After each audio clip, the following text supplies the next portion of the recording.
नमस्कार दोस्तों, स्वागत है हमारे इस चैनल वैदिक ज्ञान दृष्टि में। तो दोस्तों, अगर आप अपनी लाइफ में कुछ नया सीखना चाहते हो तो इस चैनल को सब्सक्राइब कर देना। भगवान विष्णु, आपसे निवेदन है कि आपके इस वीडियो को जो भी लाइक करें और वैदिक ज्ञान दृष्टि चैनल को सब्सक्राइब करें, उनके जीवन में कभी दुख दर्द मत आने देना।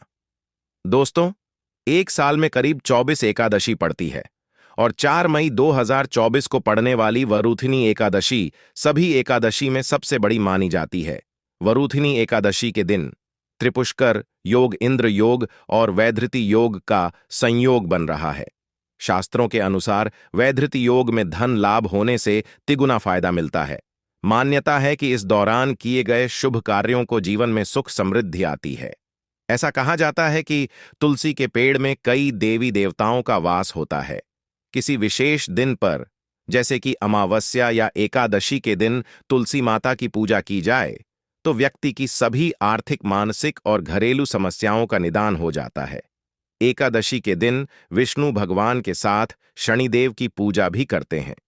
क्योंकि इस दिन की गई पूजा कई गुना का फल मिलता है, इसलिए इस दिन तुलसी माता से जुड़ा ये अचूक उपाय आपकी हर परेशानी को हल कर देगा, चाहे वो धन को लेकर हो या सेहत या संतान की प्राप्ति को लेकर हो।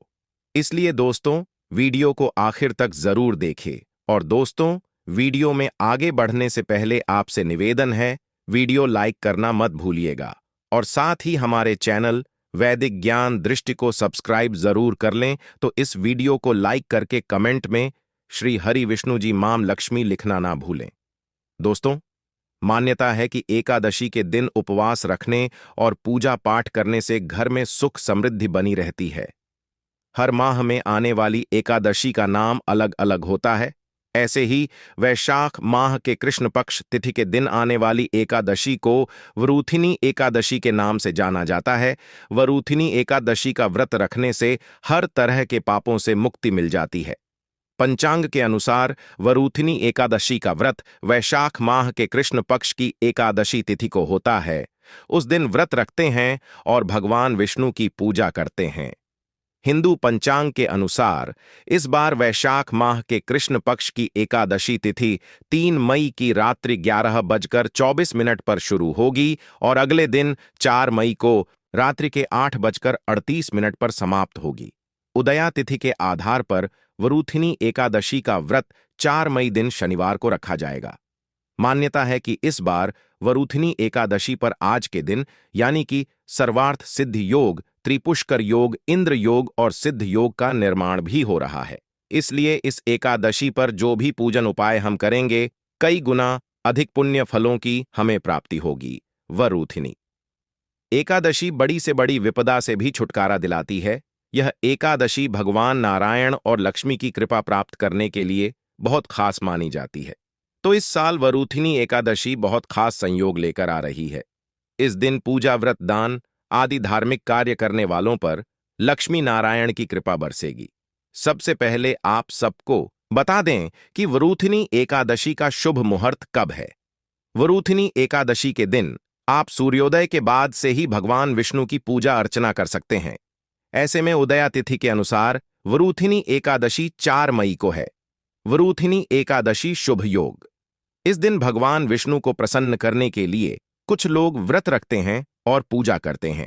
इस दिन सच्ची श्रद्धा और भक्ति भाव से भगवान विष्णु की पूजा करने से सभी मनोकामनाएं पूर्ण होती। दोस्तों, तुलसी एक ऐसा पौधा है जिसकी पूजा से बहुत ही चमत्कारी और बहुत ही शीघ्र लाभ माना गया है। दोस्तों, भारतवर्ष में ही नहीं, संसार के लगभग अधिकांश देशों में तुलसी को पवित्रता की दृष्टि से देखा जाता है। अनेक औषधीय गुणों से भरपूर तुलसी का धार्मिक महत्व भी है। अनेक धार्मिक अनुष्ठानों और तांत्रिक प्रयोग में इसका उपयोग होता है। पुराणों में तुलसी को भगवान विष्णु की पत्नी होने का गौरव मिला है। इसी कारण तुलसी जगत जननी भी है। परमात्मा के अनेक दुर्लभ वरदानों में परिगणित तुलसी को अमृत का प्रतिरूप भी कहा गया है। जहां तुलसी का पौधा लगा होता है, वहां ब्रह्मा, विष्णु, महेश यानी त्रिदेव का निवास होता है। और तुलसी की पूजा करने से महापातक भी उसी प्रकार नष्ट हो जाते हैं, जैसे सूर्य के उदय होने पर अंधकार नष्ट हो जाता है। शास्त्रों के अनुसार जिन घरों में तुलसी का पौधा होता है, है, उस घर में सुख शांति और समृद्धि बनी रहती है। भगवान विष्णु की पूजा और प्रसाद में तुलसी का पत्ता होना सबसे जरूरी माना जाता है, क्योंकि इसके बिना पूजा पूर्ण नहीं मानी जाती है। इन्हीं कारणों से सभी हिंदू परिवारों में तुलसी का पौधा लगा होना जरूरी हो जाता है। अगर आपके घर भी तुलसी है तो सुख शांति और समृद्धि सिद्धि के लिए तुलसी मां को चुनरी अवश्य चढ़ानी चाहिए।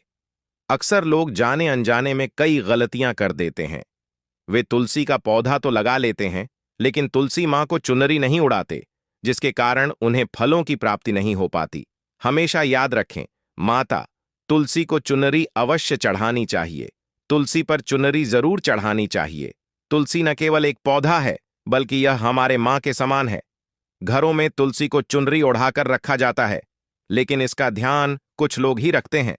आमतौर पर लोग तुलसी को लाल रंग की चुनरी उड़ाते हैं, लेकिन लाल मंगल का रंग है और तुलसी का कारक बुध है।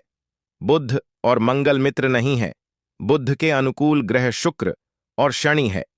इसलिए तुलसी जी को सफेद चमकीली या नीली चुनरी चढ़ाना अत्यंत शुभ होता है। कई लोग यह भी गलतियां करते हैं। तुलसी की चुनरी काफी पुरानी हो जाती है या फट जाती है, लेकिन एकादशी या फिर अन्य कोई शुभ दिवस पर तुलसी की चुनरी लोग बदल देते हैं।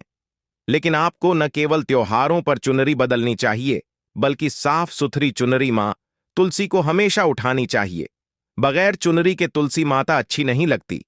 तुलसी नाराज होती है और आपको फलों की प्राप्ति नहीं हो पाती है। दोस्तों, तुलसी में कई दिव्य शक्तियां विराजमान हैं। जो लोग तुलसी विवाह कराते हैं, उन्हें कभी कष्ट नहीं आते हैं।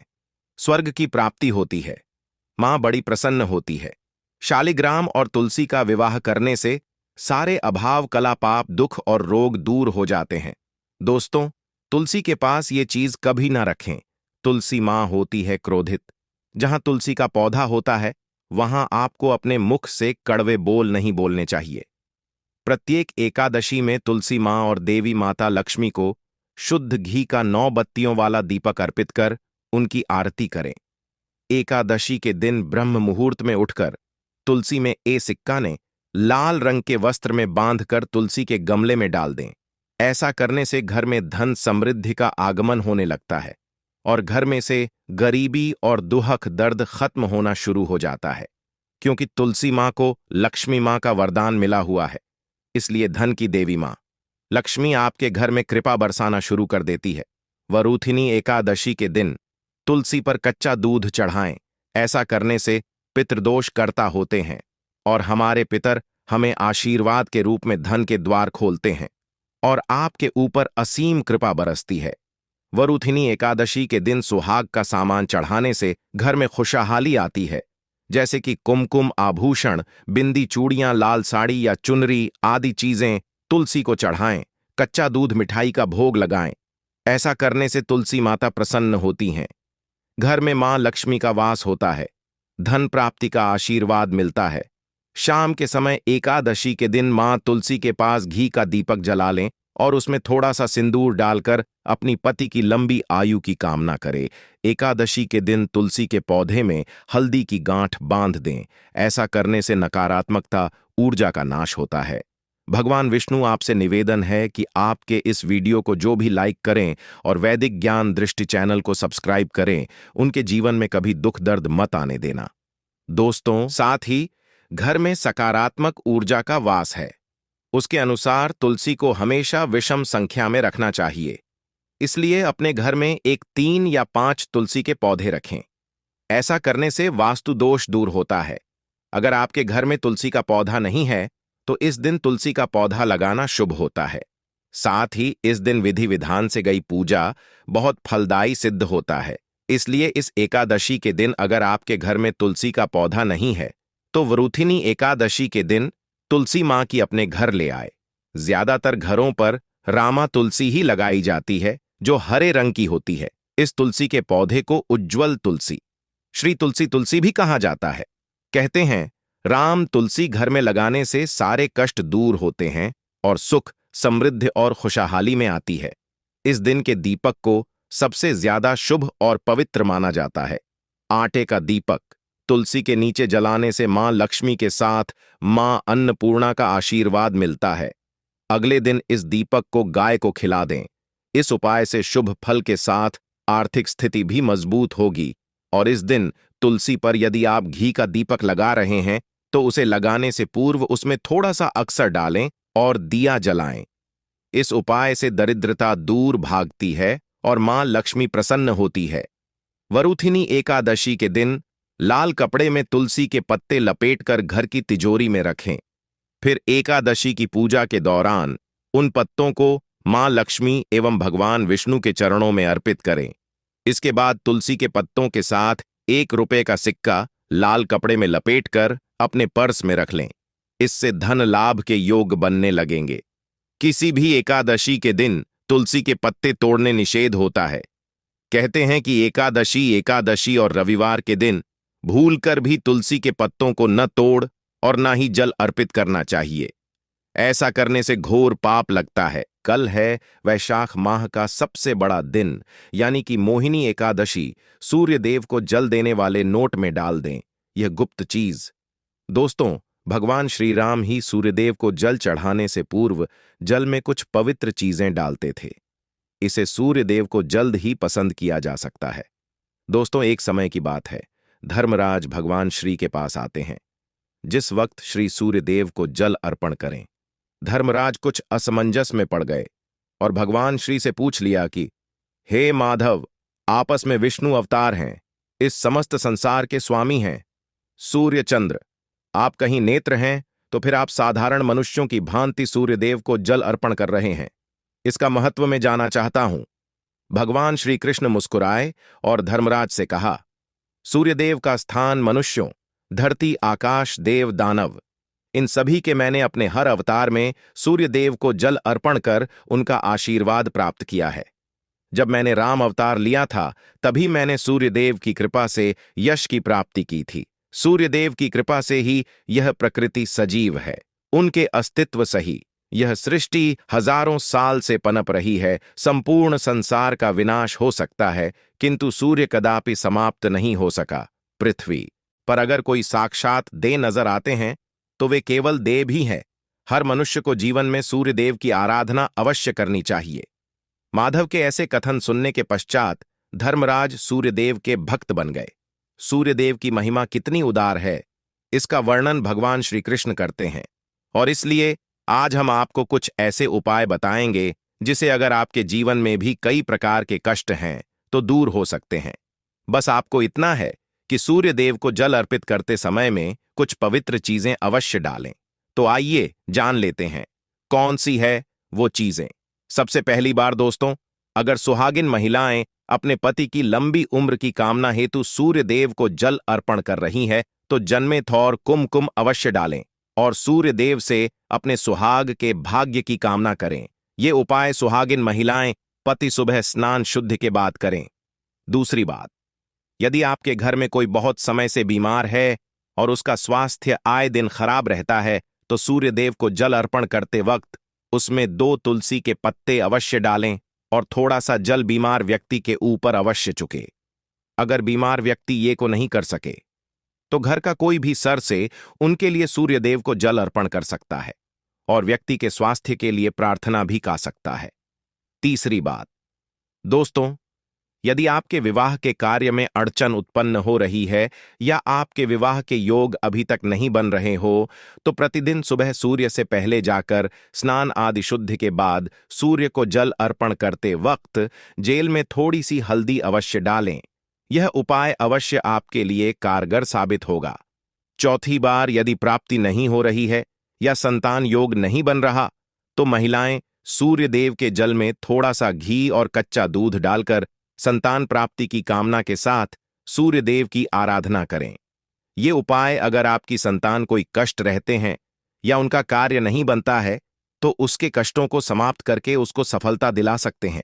पांचवी बार दोस्तों, अगर आपको लगता है कि आपके घर में कभी नहीं टिकता, पैसे आते ही चले जाते हैं तथा में वृद्धि के लिए और यश प्राप्ति के लिए सूर्यदेव के जल में थोड़े से कच्चे चावल डालें, पर ही उपाय आपको कम से कम 40 दिनों तक अवश्य करना चाहिए। आप इसे बीच में न रोकें, तभी आपको सफलता मिलेगी। सैकड़ों यज्ञ के समान फल प्राप्त होता है। सैकड़ों वर्षों के तप के समान उसे फल प्राप्त होता है। रोज सुबह जागने पर मनुष्य अपना समय व्यर्थ करवाता है। खुद के कल्याण के लिए जो कार्य करने चाहिए वह नहीं करता। इसी कारण से उसे अफेयर्स और असफलता का सामना करना पड़ता है। देर तक सोते रहना मनुष्य की सेहत के लिए खराब तो रहता ही है, साथ ही यह उसके जीवन में दुर्भाग्य भी लेकर आता है। शास्त्रों के अनुसार मनुष्य को सूर्योदय से पहले ही जागना चाहिए। सूर्योदय के बाद जागने पर मनुष्य को दुख दरिद्रता का करना पड़ता है। जो मनुष्य नीति सूर्योदय से पहले जागता है उसका जीवन सकारात्मक ऊर्जा से भरा रहता है। उसके अंदर एक प्रकार की अलौकिक ऊर्जा में वृद्धि होने लगती है और वहां हर कार्य में सफलता प्राप्त करने लगता है। शास्त्र कहते हैं कि मनुष्य को जल्दी सोना चाहिए और प्रातः जल्दी उठना चाहिए। भगवान श्री कृष्ण ने जागने के लिए सर्वोत्तम समय ब्रह्मा मुहूर्त को ही बताया है। सुबह के 3 से 5 बजे ब्रह्मा मुहूर्त होता है। इस समय पर जागने वाले मनुष्य की कभी दुर्गति नहीं होती है, उसे सदैव ही कार्यों में सफलता मिलती है और वह उन्नति करता है। आइए जान लेते हैं उन 3 कार्यों के बारे में जो प्रत्येक मनुष्य को करने चाहिए। सबसे पहला कार्य है सूर्य को अर्घ्य देना।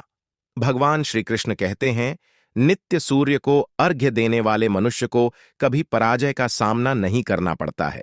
जो नित्य सुबह सूर्योदय से पहले जाकर स्नान करके स्वच्छ वस्त्र धारण करके सूर्य देवता को अर्घ्य देता है, उसके लिए संसार में कोई भी वस्तु दुर्लभ नहीं है। वह प्रकार के सुख को प्राप्त करता है। उसे जीवन में भी धन की हानि और दरिद्रता का सामना नहीं करना पड़ता। रोज सूर्य को अर्घ्य देने से मनुष्य का तन और मन दोनों शुद्ध और पवित्र होते हैं। ऐसे मनुष्य को कभी रोग नहीं लगते और उसके जीवन में कभी शोक आता नहीं है।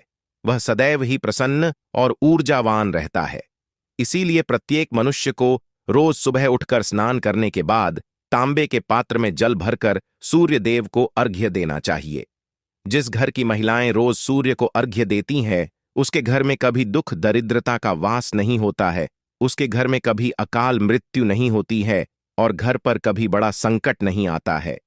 अगर आप सूर्य को जल देते समय में अक्षत लाल फूल तथा लाल चंदन डालते हैं तो सूर्य देव अत्यंत प्रसन्न होते हैं और मनोकामनाओं को पूर्ण करते हैं।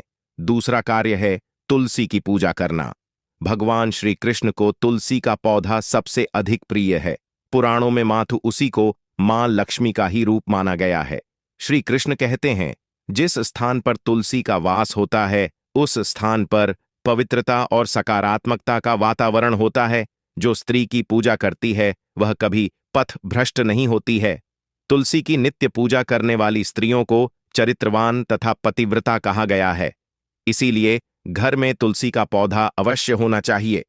तुलसी के घर में होने से घर की पवित्रता बनी रहती है, तो उसी की पूजा करने से घर में कभी दुख दरिद्रता नहीं आती है। प्रत्येक मनुष्य को नित्य तुलसी में जल चढ़ाना चाहिए और तुलसी की परिक्रमा करनी चाहिए। तुलसी जल देने मात्र से मनुष्य के सभी पापों का नाश होता है और उसे मोक्ष की प्राप्ति होती है। केवल तुलसी के पत्र खा लेने से मनुष्य स्वस्थ रहता है और वह कभी भयंकर रोगों का शिकार नहीं होता है। रोज शाम के समय तुलसी के पास दीपक जलाने से घर में नकारात्मक शक्तियां आवेश नहीं करती हैं और वातावरण सकारात्मक बना रहता है। रोज शाम के समय कुछ समय के लिए तुलसी के पौधे के पास बैठना चाहिए। इसे और मन दोनों शुद्ध होते हैं और जीवन में कभी दुख नहीं आता है। इसीलिए रोज शाम के समय तुलसी के पास दीपक जलाकर संपूर्ण परिवार के साथ कुछ समय के लिए बैठना चाहिए और ईश्वर का ध्यान करना चाहिए। इससे संसार के सभी सुख उस परिवार को प्राप्त होते हैं। कार्य है गाय की सेवा करना। भगवान श्री कृष्ण कहते हैं, यदि मनुष्य को की सेवा करता है तो उसके जीवन में कभी दुख नहीं आते हैं। श्री नितिन गाय को रोटी खिलाते हैं, वह सदा सुहागिन रहती है। गाय सभी मनोकामनाओं को पूर्ण करने वाली साक्षात कामधेनु मारता है। जो भी इसकी सेवा करता है उसे 33 कोटि देवताओं का आशीर्वाद प्राप्त होता है, क्योंकि गाय में समस्त लोग सभी तीर्थ तथा समस्त देवी देवताओं का वास होता है। गाय के मस्तक पर साक्षात महादेव का वास होता है। इसीलिए नीति गाय के मस्तक को स्पर्श करने से मां का आशीर्वाद प्राप्त होता है। गाय के मूत्र में गंगा मैया का वास है, इसीलिए घर में सुबह गोमूत्र छिड़कने से सभी नकारात्मक शक्तियों का नाश होता है। गाय की पीठ में सूर्य तो यमराज का वास होता है, इसीलिए गाय की पीठ पर हाथ फेरने से कभी अकाल मृत्यु नहीं होती है। सूर्य और चंद्रदेव गाय के नेत्रों में विराजमान है, इसीलिए गाय जिसे भी उसकी सेवा करते हुए देखती है उसके सभी ग्रह दोष हो जाते हैं। गाय के खुर में सभी तीर्थ होते हैं, इसीलिए गाय के खुरों की धूल शरीर पर पड़ती है तो सभी पापों का नाश होता है। सबसे निर्मल, शुद्ध और पवित्र ऐसी गोमाता श्रेष्ठ है। उनकी नित्य पूजा करने से जो पुण्य मिलता है वह 100 यज्ञ के समान होता है। इसीलिए भगवान श्री कृष्ण कहते हैं, प्रत्येक मनुष्य को गाय की सेवा अवश्य करनी चाहिए। जो भी मनुष्य रोज ये 3 काम करता है उसे दुख दरिद्रता का सामना नहीं करना पड़ता है, उसके समस्त पापों का नाश होता है और उसे मोक्ष की प्राप्ति होती है।